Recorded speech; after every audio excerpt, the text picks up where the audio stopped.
सुना दी, इसी के अपने लोग हम कागज पे लिख के दे देते हैं, वही सुना देता कहानी। तो फिर बाबा ने गलत प्रूव कर दिया, बाबा हिट हो गया, नेटवर्किंग ने प्रूव कर दिया, नेटवर्किंग हिट हो गया। सेम चलता है, इंडस्ट्री से नहीं चलती चीजें।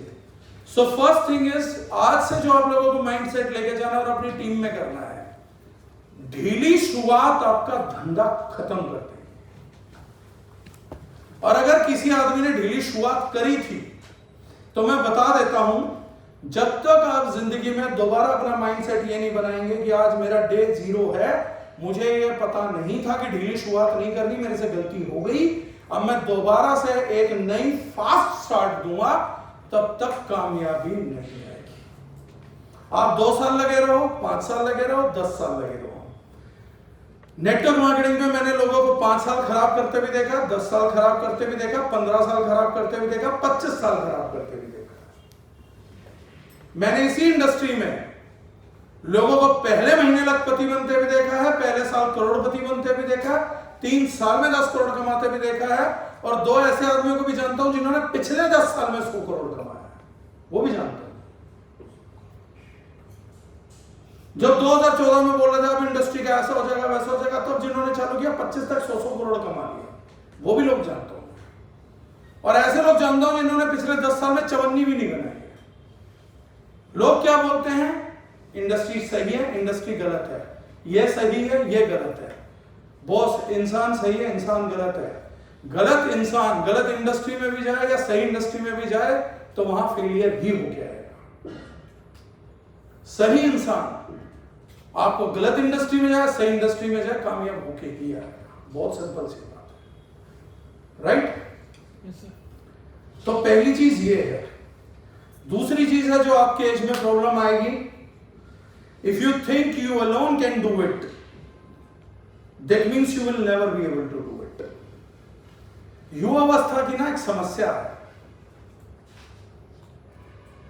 इस अवस्था में आत्मविश्वास बहुत होता है क्योंकि उम्र बड़ी बहुत लंबी दिखती है कि आप पूरी जिंदगी बढ़िया हम तो बन जाएंगे। ये युवावस्था की दिक्कत है। और युवावस्था में एक चीज होती है कि आदमी अपने आप को बहुत कुछ मानता है, इसमें कोई गलत बात भी नहीं है। उस एज में जितनी एनर्जी आपके पास है, जितना टैलेंट आपके पास है, जो लर्निंग आपके पास है, और लाइफ में जितना समय आपके पास बचा हुआ है, नो डाउट आप मिरेकलस अचीवमेंट्स कर सकते हो। लेकिन प्रॉब्लम एक ही है, उस मिरेकलस अचीवमेंट को आप स्टार्ट ही नहीं कर पाएंगे क्योंकि 90% लोगों को यह लगता है कि इस दुनिया में अचीवमेंट किसी व्यक्ति के अकेले काम करने से आती है। अगर आप बहुत अकेले, बहुत इंटेलिजेंट, बहुत टैलेंटेड आदमी हो तो सक्सेस आ जाएगी। लेकिन सक्सेस की एक प्रॉब्लम है, ये जब भी आती है टीम एफर्ट से आती है। जब तक आप दूसरों को क्रेडिट और दूसरों को इज्जत देना नहीं सीख जाते, सक्सेस आना स्टार्ट भी नहीं करते।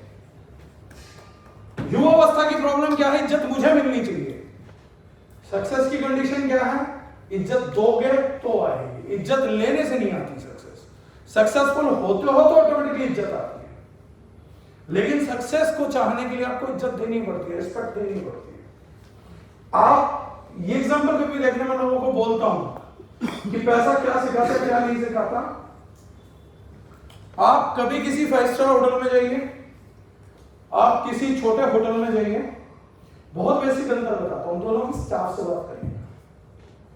एक स्टाफ अपनी गलती ना होने के बावजूद भी 50 बार सॉरी बोलेगा और उस गलती को भी ठीक करने की कोशिश करेगा जो उसने करी ही नहीं है।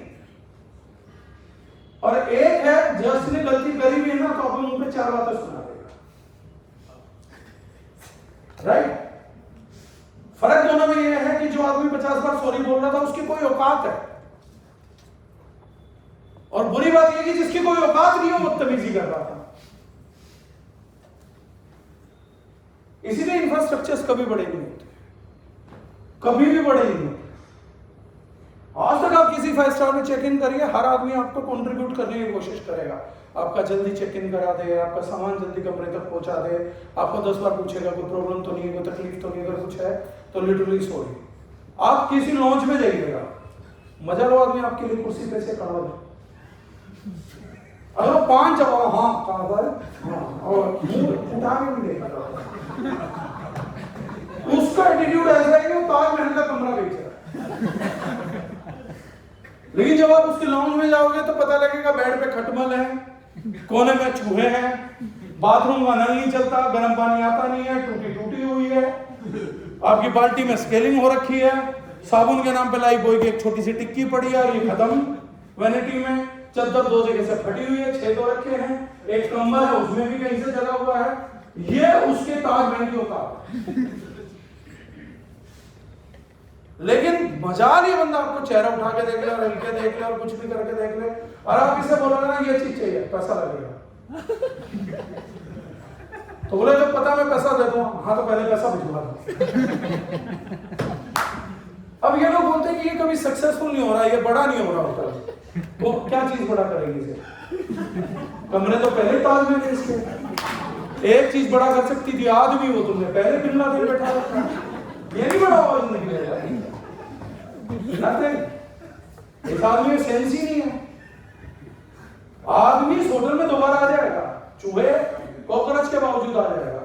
इसे एक बंदा मिल जाए जो 100 प्रॉब्लम है लेकिन 100 प्रॉब्लम को रिजोल्व करने के लिए मौके पे खड़ा हुआ था कि प्रॉब्लम है सर मैं रिजोल्व करके देता हूँ, प्रॉब्लम है सर मैं रिजोल्व करके देता हूँ। इस आदमी के लिए आपसे आ जाएगा कि हाँ दिक्कतें तो हैं, मेरी तो पॉकेट कम है, लेकिन वहां प्रॉब्लम का सोल्यूशन हो जाता है।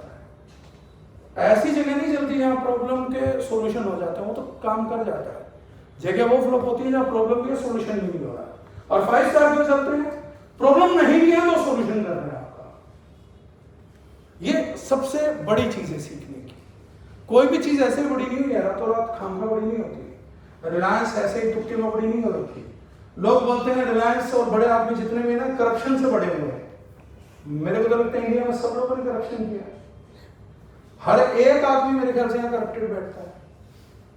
और लोग कहेंगे हमने नहीं करा, कभी तो ट्रैफिक वाले को दिए होंगे 50-100 रुपए, उसको शास्त्रों में करप्शन ही बोलते हैं। कभी बिजली वाले को दिया होगा, कभी काम के लिए 50-100 दिए होंगे, नहीं तो ड्राइविंग लाइसेंस बनवाया होगा, कुछ तो कांड किया ये लाइफ में, तो 50-100 रुपए तो दिए ही होंगे। नहीं तो किसी बस में बिना टिकट के चढ़े होंगे, वो टिकट के पैसे नहीं दिए, उसे भी करप्शन ही बोलते हैं आपको कि भैया चुपचाप छुप के चोरी बोल दो और बुरा बोले। ये कभी तो किया ही होगा जिंदगी में। बस ये है कि जैसे हमारी औकात नहीं है ना, हमारी करप्शन की भी औकात नहीं है। करप्शन तो करी, लेकिन किसने करी? स्कूटर की लाल बत्ती जम करने का चालान बचाने का करप्शन। वही अंबानी ने क्या करा? चालान चुलन देते रहो। तो बोले फिर करप्शन, बोले करप्शन करनी चाहिए, करेंगे रुक जा। तो बोले करप्शन क्या करा? बोले हम ना 6 की बजाय 15 मशीन चलाते हैं, इलेक्ट्रिसिटी जो होती है वो यूज करते हैं, तो महीने का 40 लाख का बिल आ रहा। बोले काम कर, 40 लाख का बिल आता नहीं से बोल 20 लाख ले लेगा, 5 इसे देंगे, 15 लाख का तुम कम से कम करप्शन करो। तो बड़ा होना ही है। करप्शन का क्वांटम देखो कितना है, 15 लाख रुपए की करप्शन है। आपकी करप्शन 15 रुपए की थी, 100 रुपए का चालान था, 20 पकड़ ले। करप्ट सब है, कोई एथिकल नहीं है, कोई मॉरल नहीं है। कहानियां किताबों में, अगर जज नहीं करना है अपने आप को तो है, नहीं तो करप्शन तो है, लीगली तो करप्टेड हो। वो आज एक महिला ने डायलॉग मारा हुआ था, यहां नहीं तो सही ऊपर वाले की अदालत में सबूत नहीं चाहिए, कर्मों का हिसाब किताब होगा। अगर सही में कर्मों का हिसाब किताब हुआ तो अंबानी और आपके कर्म सेम है, दोनों रिश्वतखोर, सब सेम है सारे। लेकिन है क्या, दोनों में अंतर क्या है? अंबानी सिस्टम को रिस्पेक्ट करता था। अंबानी करप्शन कर पाया इतने बड़े स्तर की क्योंकि वो बदतमीजी नहीं करता था। मैंने अंकुश जी को कई बार बोला, छोटा एग्जांपल देता हूं लाइफ में, और ये आप लोगों के लिए बहुत ज्यादा जरूरी है सबक। मेरे ताऊ जी एसीपी थे और बहुत नामी गिरामी एसीपी थे दिल्ली के। तो पूरा ये कॉन्फिडेंस था दिल्ली में कोई पुलिस वाला कितना ही टॉप चीज हो, वो कितना भी बड़ा हाथ दे दे, ठीक है एक बार बात करेंगे छुट्टी, एक फोन पे बताना है सुरेश डाला, पहली बात वो बिलीव नहीं करेगा। बस उसको ये बोलना है, वो ज्यादा से ज्यादा बोलेगा बात करा सकते हो, नंबर मिला ताऊ जी, बंदा खड़ा बात कर लो, बस इतना हो गया। उसे ये पता लगना कि हाँ डॉक्टर साहब लाइन पे छुट्टी। डीसीपी वीसीपी कमिश्नर सब जानते थे, पूरा महकमा जानता था। तो एक दिन मेरे को किसी बाइक पे ऐसा ही हाथ दे दिया, मेरी उम्र आपकी तरह छोटी थी, उसने चाबी निकाल ली, मुझे खुंदक आ गई, मैंने वो फेंक के मारा हेलमेट। तो मैंने कहा तू ना बाइक ही जब्त कर ले, कहानी कह रहा ना बाइक ही जब्त कर ले। मैंने कहा मैं भी अब तेरे को तब छुड़वाऊंगा जब तू खुद घर देने आएगा बाइक, ठीक है। थोड़ा सा हो गया, उसका सब इंस्पेक्टर उठ के आ गया, एसआई था शायद, हवलदार से बहस हुई, एसआई उठ के आ गया। तो उसने क्या कहा, मैंने कहा इसने करा कैसे, बदतमीजी कैसे करी। मैंने कहा मैं इसे बताऊंगा सबक क्या होता। मैंने कहा घर ना देने आना बाइक, मेरा नाम जितेंद्र डागर। तो फिर उसको कुछ समझ आया होगा, तो एसआई थोड़ा समझदार था, तो उसने बोला छोड़ो सर, वो 18-19 साल का लड़का था मुश्किल से, और वो एसआई था रिक्रूटेड। तो उसने बोला छोड़ो सर। तो फिर उसने जाते जाते मुझसे पूछा कि वैसे एक बात पूछो, इतनी कड़ाप में थी क्यों। अब भाई बाइक पे है, वो महंगी बाइक नहीं है, तो कुछ तो कड़ का मटेरियल होगा। तो मैंने कहा मेरे ताऊजी एसीपी है, उनका नाम सुरेश डागर है। बोले ओके। तो उसने मुझे जाते जाते बोला वैसे एक बात बोलूं, बोले आप नाम बताते तो हम छोड़ दे देते, डागर साहब के भतीजे हो, लेकिन डागर साहब तो बहुत इज्जतदार आदमी है, अब बहुत बदतमीज हो। मैंने कहा ओके। तो बोले आपके ताऊजी का जो नाम चलता है ना, इसलिए चलता है कि वो आदमी बहुत अच्छा है। बोले बाकी तो मुझे बाइक बुइक का नहीं पता, लेकिन मुझे ये पता कि अगर मैंने आपके ताऊजी को फोन करके बता दिया ना कि आपका भतीजा ये बदतमीजी कर रहा था, तो मुझे अभी बाइक जब्त करने की जरूरत नहीं है, लेकिन आपके ताऊजी आपको बता देंगे, मैं जानता हूँ। फिर मैंने दिमाग से सोचा कि ये बात तो फैक्चुअल है, ये सच है। इसने ताऊ को फोन कर दिया तो बाइक तो छूट जाएगी, मैं नहीं छूटूंगा। ये फैक्ट था। तो मेरे एक दिन ताऊजी से बात हो ही गई, तो मुझे डर था क्योंकि उसे सही नहीं बताया कि मैंने आपके ताऊजी के अंदर काम किया हुआ है। तो मुझे था कि कभी मिलेगा बता देगा, आपका भतीजा मिला था, ऐसे ऐसे बदतमीजी करके गया था। तो मैंने इससे पहले वो बताया, ये बम मैं ही फोड़ लेता हूँ घर में। लेकिन अब मैं ये तो नहीं बोल सकता कि मैं बदतमीज हूँ, क्योंकि मैं तो ये मानता हूँ मैं तो बहुत अच्छा आदमी हूँ, उसने बदतमीजी नहीं करी होती तो मैंने भी नहीं करी होती। अब भैया मैंने प्रॉब्लम क्रिएट करी है, तो हवलदार को लाइसेंस मिल गया कि वो बदतमीजी कर सकता है, लेकिन मुझे किसने लाइसेंस दिया कि मैं हवलदार से बदतमीजी कर सकता हूँ। मैंने रेड लाइट जंप करी और वो पुलिस में है, उसके पास तो लाइसेंस है कि आप वो बदतमीजी कर सकता है, मेरे पास क्या लाइसेंस था कि मैं बदतमीजी कर सकता। लेकिन मुझे लगा कि वो बदतमीजी करी, उसके बाद मैं भी कर सकता हूँ, हर आदमी ऐसे ही तो सोचता है, तो मैं भी ऐसे ही सोचता था। तो मैंने कहा ठीक है। तो मैंने ताऊ जी को बोला कि पुलिस वाले बदतमीजी करते क्यों हैं, इसकी वजह से फिर दूसरों को करनी पड़ती है। अब मैं भूल गया कि मेरे ताऊ जी एसीपी हैं, मेरे जैसे 36,000 चुचुंदर देखे होंगे लाइफ में। तो ताऊ जी ने पूछा तूने कह दिया था क्या किसी पुलिस वाले को कुछ? तो मैंने नहीं ऐसे पूछ रहा। तो बोले बेटा जितनी तेरी उम्र है ना उसमें तेरे ख्याल जागते नहीं है। बोले तेरे जैसे रोज ही देखता। तो बोले बता किस पुलिस वाले से तेरी क्या बात हो गई थी? तो मैंने कहा एक्स्ट्रा समझदारी के चक्कर में ना बेवकूफ बन गया मैं।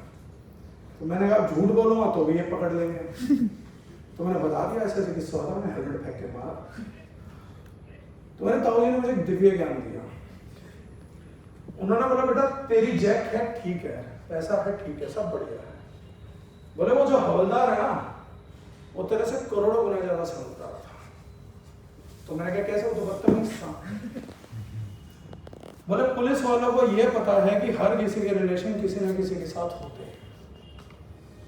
बोले अब कोई आदमी क्या पता बाइक पे बैठा गाड़ी में बैठा है वो किसको जानता हो, और छोड़ना ही पड़ सकता है।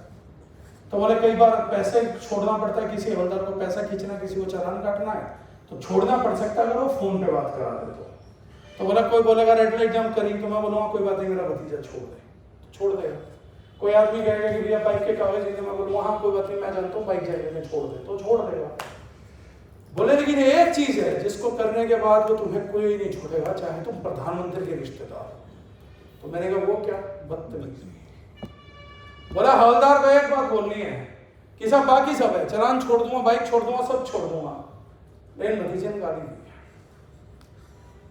बोले अब चाहे प्रधानमंत्री भी हो वो ये नहीं बोल सकता कि इसने तेरे को गाली दी फिर भी मेरा भतीजा छोड़ दे। बोले बेटा इतनी ताकत होती है ना कि सच्चों की कलम में कि अगर केस बना दिया ना तो प्रधानमंत्री को भुगतना पड़ेगा, ये ताकत उसको संविधान देता है। तो बोले आज के बाद जिंदगी में एक चीज ध्यान रखियो, समझदार पुलिस वाला तेरे से सिर्फ एक चीज चाहेगा कि तू बदतमीजी करते हैं। बोले ये तू क्या समझ रहा है, मूर्ख था। बोले ये ट्रेनिंग का पार्ट है। समझदार आदमी को, पुलिस वाले को ये बताया जाता है कि सबसे पहले आदमी से बदतमीजी करवा लेना, ताकि जब पैसा हटना और कोई फोन आए तो उसको बोला सर बाकी सब ठीक है, बदतमीजी करिए छोड़ूंगा नहीं। बोले उस टाइम कमिश्नर भी लाचार होता है इस चीज के आगे कि बदतमीजी करिए तो एक ही तरीका है, या तो नाक रगड़े नहीं तो पैसा दे। तो कमिश्नर भी ये बोलेगा कि कोई बात नहीं, मैं पैसा भेज रहा हूँ या पैसा भिजवा रहा हूँ, मैं इसको बोलता हूँ। तो कमिश्नर भी एक बात बोलेगा, भाई जो भी है तो इसको सॉरी बोलो, कुछ पैसे दे के आ। उसके बाद कमिश्नर ही नहीं बोल सकता छोड़ दे, कमिश्नर लो पे बोल सकता है। तो ताऊ जी ने मुझे अंत में बात बोली, बोले मैं एक और बात बोल रहा हूँ। मैंने बताया, बोले आज के बाद तुझे किसी सिपाही को, किसी एसआई को, किसी इंस्पेक्टर को कभी मुंह नहीं दबाना। बोले तेरा काम ही नहीं है। बोले जितने पैसे मांगे तो दे दिया कर, मेरे को फोन मार दिया कर, कितने चलान लगे बताने की जरूरत नहीं है कि सुरेश डागर जी मेरे ताऊ जी पैसा दे दे, जितने पैसे मेरे से ले लिया, अगर हर महीने हिसाब कर लिया, चैत्र चलान 2000 लगे, 5000 लगे, 10। बोले पर तो बदतमीजी नहीं करेगा। मेरे ताऊ जी की बात आ गई समझ। उसके बाद से पता नहीं कितने मौके हुए हैं, वैसे तो मैं ट्रैफिक फॉलो करता हूँ, पर जब भी कभी भी मौका हुआ है तो मैंने जिंदगी में हमेशा एक चीज देखी, आदमी रूल तोड़ेगा, उसके बाद क्या बोला पुलिस वाला, मैंने तो रेड लाइट जंप नहीं करी, मैं तो कर रहा था तब तो ग्रीन थी, बहस में पड़ते हैं। मेरे ताऊ जी ने पहले बता दिया था काम नहीं करना। तो मुझे क्या होता है, मैं कभी देखता ही नहीं हूँ पुलिस वाले के हाथ देने के बाद कि मैंने रेड लाइट जंप करी थी, नहीं करी थी, क्या था क्या नहीं था। तो उसने जंप करी, हाथ दिया, तो बोलता हूँ जी सर बताइए। तो बोलता है कि आपने रेड लाइट जंप कर दी। बोलता हूँ सर कर दी, जानबूझ के तो करी नहीं, पर हो गई होगी। तो बोलता बताओ। तो बोलता हूँ सर पता ना आपको है, रेड लाइट जब मैंने करी, गलती मेरी, आप बताओ। तो बोलता चालान होगा। तो बिल्कुल होगा, गलती है तो उसका भुगतान होगा, बताओ कैसे करना है। तो मेरा आज तक का एक्सपीरियंस है, 99.99% केस में वो पुलिस वाला कोई भी हो, कहीं का भी हो, किसी भी स्टेट का हो, उसने मुझे एक बात बोली है, यार तेरा चालान नहीं काटना तुझा। 99.99% मेरा लास्ट चालान ही नहीं याद मैंने कब कटवाया है, कब पैसे दिए। और मैंने आज तक मुझे नहीं याद कि उसके बाद मैंने कब ताऊ जी का नाम लिया, और मुझे आज तक नहीं याद कि मैंने कब पुलिस वाले को ये कहा मैंने गलती नहीं करी। मैं एक ही डायलॉग मारता हूँ, सर आप इतनी गर्मी में खड़े, इतनी रात को खड़े, मेरे से कोई पर्सनल दुश्मनी थोड़ी ना, मुझे ही पकड़ोगे, आप बोल लो, सच बोल रहे हो, आप ड्यूटी कर रहे हो, मुझे ये बताओ मैं कैसे कर सकता हूँ। Now this person gives me solutions. मैं प्रॉब्लम क्रिएट नहीं करता ना अपने लिए ना इनके लिए, और उसके बाद मुझे कभी ताऊ जी की जरूरत नहीं पड़ी। आज मेरे फोन में 50-55 पुलिस वालों के नंबर होंगे जो ये बोलते हैं कहीं तरह गाड़ी रोक ले तो हमारी बात करा दियो। और मैं हर बार एक ही बात बोलता हूँ उनको कि सर आपसे छूटने के लिए मैंने आपकी किससे बात करा, मैंने कहा मैंने आपकी किसी से बात नहीं करा, या पहले पुलिस वाले थोड़ी ना जिसका मैं जानता हूँ। मैंने कहा मेरे खानदान में कम से कम 40 से 45 पुलिस वाले हैं, मैंने कहा मैंने उन्हीं की नहीं करा। मैंने कहा कि मुझे पता है कोई पुलिस वाला दुश्मन है ही नहीं पब्लिक का, लेकिन एक कॉमन माइंडसेट है। ये क्या माइंडसेट है मैंने क्यों बताया आप लोगों का, ये आपके साथ प्लान देते हुए होता है। हर सफल आदमी के साथ एक ही चीज होता है, सामने वाला प्रोस्पेक्ट बदतमीज होता है, वो वही ट्रैफिक पुलिस का इंस्पेक्टर खड़ा है। आप जिसको प्लान दे रहे हो वो भी उसी एटीट्यूड में। हर फेलियर आदमी दुनिया में एक ही नजरिए से काम करेगा, उसमें फालतू का बिन बात का एटीट्यूड होता है, उसे केवल बहस और बदतमीजी चाहिए। पहले वो करेगा फिर आपसे उम्मीद करेगा कि आप कर दो।